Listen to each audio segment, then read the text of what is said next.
संधि ये हमारा टॉपिक था। अब संधि के प्रकार कितने होते हैं सभी को पता है। संधि तीन प्रकार की होती है। एक कहलाती है स्वर संधि और दूसरी कहलाती है व्यंजन संधि और तीसरी कहलाती है विसर्ग संधि। ये तो सभी को आती है, इसमें क्या खास बात है। लेकिन एक बात और है, इस स्वर संधि का एक अन्य नाम और है अच संधि। अच संधि इसका एक अन्य नाम और है हल संधि और इसका यही नाम है, इसका कोई दूसरा नाम नहीं मिला मुझे। तो चलिए इसको अच संधि क्यों कहते हैं, बहुत सारे लोगों के दिमाग में ये सवाल भी होगा। अच्छी जानकारी वाले जो चाहते हैं कि हमें ये कोई नहीं, वैसे किताबों में तो लिखा पड़ा है लेकिन इन बातों की जानकारी भी हमें होनी चाहिए। एक बात बता दूं, अच संधि इसको इसलिए कहते हैं कि एक बार महेश अर्थात भगवान शिव ने अपना डमरू बजाया था, जहां से ये सारे के सारे वर्ण आपके निकले थे, जहां से ये ध्वनियां निकली थी। कहते हैं कि उन्होंने जब डमरू बजाया, उस डमरू में से आवाज निकली थी और वो आवाज क्या थी? वो आवाज थी अयुण रीद्रिक ए ओंग आई औच। एक बार मैं यहीं से समझाने की कोशिश कर रहा हूं। ये आपके अ से लेकर के च तक, इनका इसको छोड़ करके, ये तो साथ में लेना पड़ेगा, इसको काट दो, इसको काट दो, इसको काट दो। इनको महेश्वरीय सूत्र कहते हैं। ये 14 है। इन 14 में से देखो, अ इसी का बड़ा रूप आ, ई बड़ी ई, छोटा ऊ बड़ा ऊ, री बड़ी री, ली बड़ी उसके बाद ए आई ओ और ये औ। तो ये जो आपके हैं अ से लेकर के च तक, ध्यान दें, अ से लेकर के च तक सारे अच हैं। ये भी स्वर हैं, ये भी स्वर हैं। तो इसलिए अ से लेकर के च तक जिनके अंत में आता है ये सारे स्वर कहलाते हैं, इसलिए अच संधि भी कहते हैं। इसलिए अच जिसके अंत में हो उसको हम अजंत कहते हैं, उसको हम अजंत कहते हैं। याद रखिए, इसको हल संधि भी कहते हैं। ये बात भी मैं बता रहा हूं, बार बार नहीं मौका मिलता या समझने का हम नहीं पढ़ते। ये हल क्या होता है, इसके बाद आई या उसके बाद ह से शुरू होते हैं। ह या वरट, यम गण नम सर हल, अंत में ल आती है। ये अगर आप ये देखेंगे है ये वैरट झ ये घड़ दस जब गड़ दस, ये सारे के सारे जो हैं ह से लेकर के और ल तक, इनके बीच में सारे ये व्यंजन है भाई। इसलिए सभी व्यंजनों को हल कहा जाता है। और याद रखिए, जिनके अंत में हल चिन्ह हो, और ये हल चिन्ह है, इनको हलंत कहते हैं। आप लिखते हैं जगत और इसको हल है अंत में। इसको मैंने बद्धाक्षर और मुक्ताक्षर इसलिए बताए थे आपको, ये बात समझने की है। ये बातें आपको जनरल नहीं करवाई जाती, फिर भी चलो मैं एक बार आपकी ये अच संधि, स्वर संधि और व्यंजन संधि के बारे में पढ़ा रहा था। ये बातें बीच में आ गई थी तो मैंने बतानी उचित समझी, इसलिए मैंने आपको इनकी जानकारी भी दे रहा हूं। तो चलिए हम आगे बढ़ते हैं। और आगे बढ़ने से पहली बात, स्वर संधि किसको कहते हैं, मैं एक दो एग्जांपल लिख रहा हूं। मेरा नाम से ही बना रहा हूं, नरेश और रमेश मेरे भाई का नाम है, दोनों सहोदर हैं। ठीक है, मैं 3, इसको आप कर रहे हैं नर जमा ईश, इसको कर रहे हैं रमा जमा ईश, और इसको कर रहे हैं सह जमा में उदर। उदर का मतलब पेट, सह का मतलब साथ वाला या उसी पेट से जो पैदा होता है उसको सहोदर कहते हैं। मतलब हम सेम एक ही पेट से पैदा हुए हैं, इसलिए हम सगे भाई हैं, इसलिए इसको सहोदर कहा जाता है। अब आप इनको ध्यान से देखिए, इसके अंत में है अ और इसके पूर्व पद के पहले वर्ण है ई। आप ध्यान दीजिए, ये दोनों स्वर हैं। स्वर संधि बाद में करवाऊंगा आगे की कुछ बातें। ये है आ, इधर है ई, इधर भी स्वर उधर भी स्वर। इसका अंतिम वर्ण अ, इधर उ, इधर भी स्वर उधर भी स्वर। और परिवर्तन, इन दोनों के परिवर्तन स्वरूप क्या हुआ, ये ए बनी। इन दोनों के परिवर्तन स्वरूप क्या हुआ, ये ए बनी। और इन दोनों के परिवर्तन स्वरूप क्या हुआ, ये ओ बना। अब आप इसको छोड़िए, अगले पे आते हैं, व्यंजन संधि को, जिसको आप हल संधि भी कहते हैं। व्यंजन संधि या हल संधि में एक बात कॉमन है। जैसे अगर आप ये बात कहें, मैंने एक एग्जांपल दिया था, जगत जमा में ईश, और ये बना जगदीश। ध्यान दीजिए, इधर अगर मैं कहूं जगदीश और अभिषेक सज्जन है, अभिषेक अभी जमा शेख, ये बन गया अभिषेक, और ये सज्जन है, ये है सत जमा में जन, ये बन गया सज्जन। ध्यान दीजिए, व्यंजन संधि में यहां पर पूर्व पद का अंतिम वर्ण व्यंजन है और उत्तर पद का पहला वर्ण स्वर है, और उन तीनों के परिवर्तन के परिणाम स्वरूप द बना, द के साथ ये ई की मात्रा लगी। तीसरे नंबर पे यहां पर पूर्व पद का अंतिम वर्ण एक स्वर है ई, और उत्तर पद का पहला वर्ण है स। यहां पहले स्वर था, उधर व्यंजन है, और इन दोनों के योग से ये स जो है उसमें चेंज हो गया, ये स उस स में चेंज होगी। यहां क्या था, इधर व्यंजन था और इधर भी व्यंजन था, दोनों तरफ व्यंजन होने से यहां त का च बन गया। ये सद जमा में जन भी होता है, वो हम बाद में बात करेंगे। तो यहां पर आपने एक बात और देखी, उसके बाद तीसरे नंबर पे आ रहा हूं मैं, तीसरे नंबर पे आ रहा हूं, यहां वही नाम लिख रहा हूं मैं, मनहा जमा में ज, यानी मनोज। आपने देखा नाम मैंने लिखा, मनहा जमा में ज, एक बार दोबारा लिख रहा हूं, थोड़ा सा साफ आपको नजर आएगा, मनहा प्लस ज, ये हो गया भाई मनोज। अगर मनोज समय का सदुपयोग करता है, दुरुपयोग नहीं करता, अगर मैं ये कहता हूं दुरुपयोग नहीं करता, दु जमा में उपयोग, और इसको इकट्ठा करें तो ये शब्द बन गया दुरुपयोग।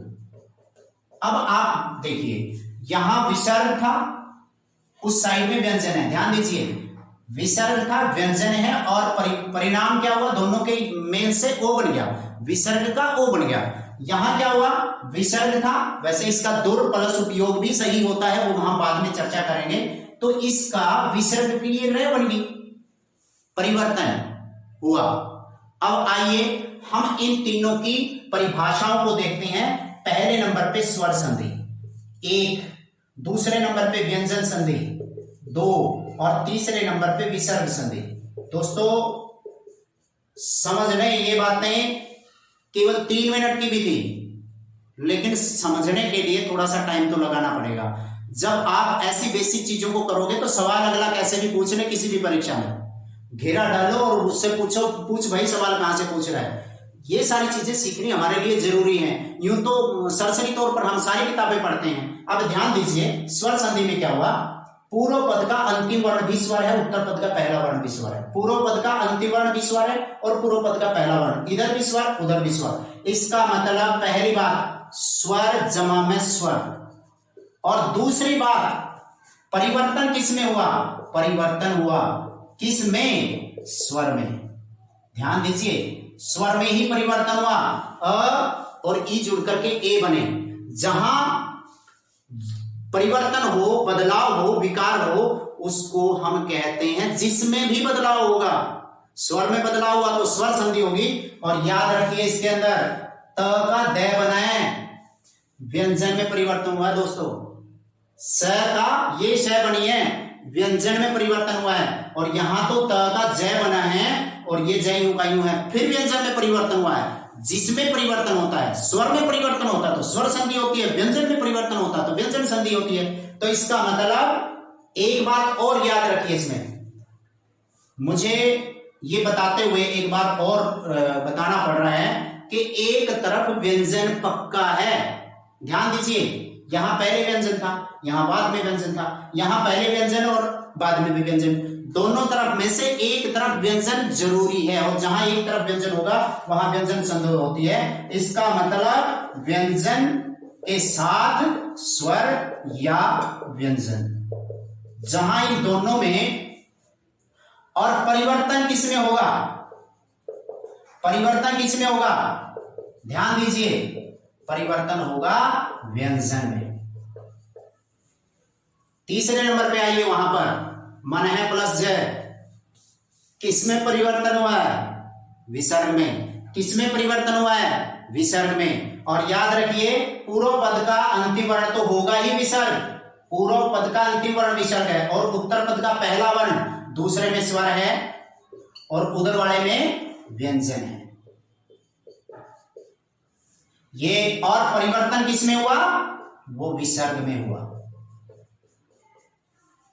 तो एक बार फिर मैं इन्हीं सभी बातों को दोबारा से रिपीट कर रहा हूं, और मैं आपको संधि के बारे में एक बार समझा रहा हूं, संधि होती क्या है।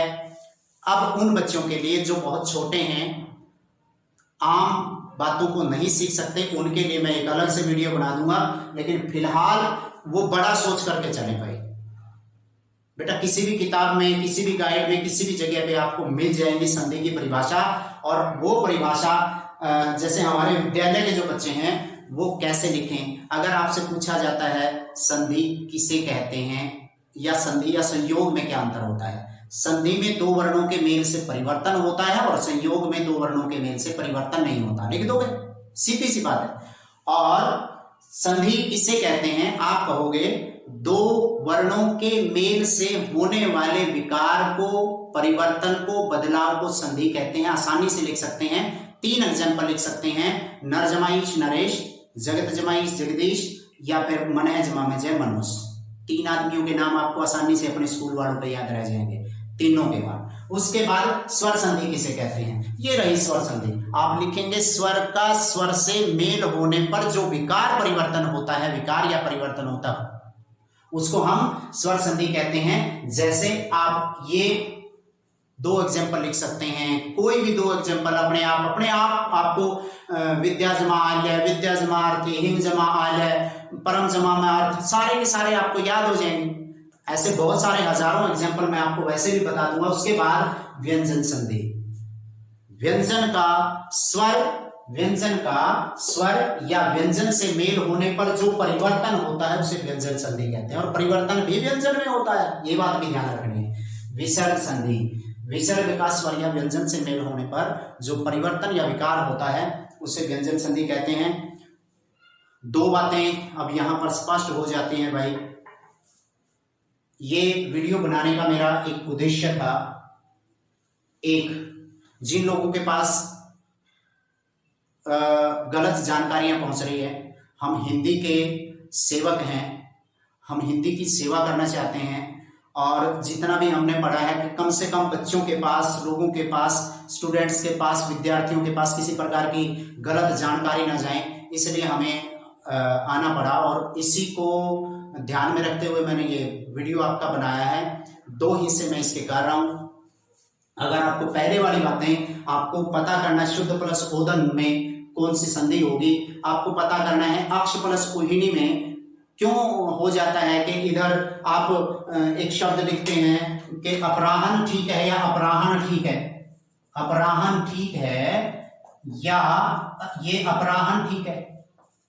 अगर आपको ये बातें सीखनी है तो आपको संधि सीखनी पड़ेगी। ये टॉपिक इसलिए इंपॉर्टेंट है, इस अकेले टॉपिक में मैंने कहा था कि 25% सिलेबस करवाऊंगा, और 25 का मतलब इसमें आपको उपसर्ग करवाऊंगा, इसमें आपको शुद्ध अशुद्ध करवाऊंगा। इसी में आपको ये बातें तभी पता चलेगी जब आपको संधि आती होगी, आपको किसी भी शब्द का सही जो रूप है वो कैसे लिखा जाता है, निरोग में बड़ी की मात्रा क्यों आई। अभी आप कुशासन शब्द लिख रहे थे कि ये जो था, शासन जब लिखते हैं तो या से पहले लिखा या बाद में लिखा, तो जो उनका क्रम होता है वही क्रम आपने लिखना होता है। ये बातें भी इसी के अंदर साथ के साथ में सिखाता चलूंगा। बहुत सारी बातें करने को है, आज के लिए इतना ही। हाँ, अगर आपको लगता है कि इन वीडियोस में आपके काम की कोई चीज है तो इसको, चैनल को आपको सब्सक्राइब भी करना है, तभी करना है अगर आपको लगता है इसमें कुछ काम की चीज़ है। नहीं तो भाई कोई ज़्यादा सी आवश्यकता नहीं है। जिनको मुझे पढ़ने वाले ही चाहिए, जो सीखने वाले हैं, उन्हीं के बारे में उन्हीं के पास मेरी वीडियोस पहुंच जाए और हमारे बच्चों के पास पहुंच जाए। बच्चों को तो मैं क्लास में भी करवा देता हूं, लेकिन कुछ लोग बार बार मुझसे बहुत सारे ऐसे सवाल पूछते हैं, उनके जवाब कैसे दूं मैं, तो मैं सिर्फ वीडियो भेज करके दे दूंगा। इसलिए आप इसको कमेंट करें, या कमेंट करने के बाद मुझे थोड़ा सा ये होता है कि अगर आपको लगता है कि हमारे किसी विद्यार्थी के पास या किसी साथी के पास ये वीडियो जानी चाहिए, उनके पास भेज दो। आज के लिए इतना ही, मिलते हैं अगले वीडियो में। Thank you very much. इसका स्क्रीनशॉट ले सकते हैं आप।